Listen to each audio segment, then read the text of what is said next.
Hey everyone, in this video I'm going to compare Obsidian, Notion, and Anytype.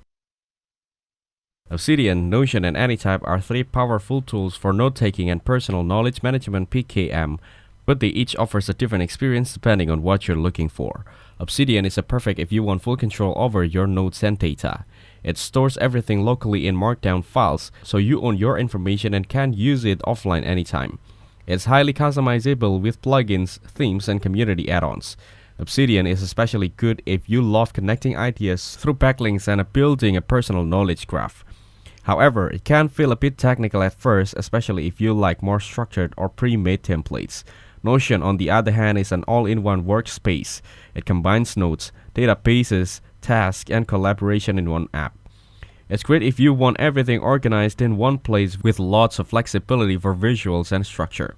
Notion works best online and is easy to use with templates for projects, wikis, and personal tracking. But it can be slower for large notes and doesn't focus as much on connecting ideas through backlinks compared to Obsidian. Anytype is newer and focuses on privacy and decentralization. Like Obsidian, it gives you control over your data, but it also adds a block-based approach similar to Notion. It lets you create different types of notes like pages, tasks, or projects while keeping everything linked.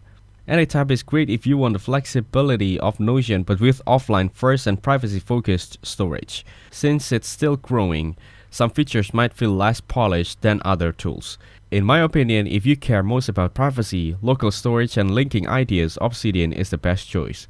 If you want a visual, flexible workspace that can handle tasks and collaboration, Notion might be better. And if you're looking for something between the two, private, offline, but more structured like Notion, Anytype is worth exploring. Each tool fits a different workflow depending on how you like to work. Thank you everyone for watching this video. Hope you get some value. Make sure to like the video and subscribe. Goodbye.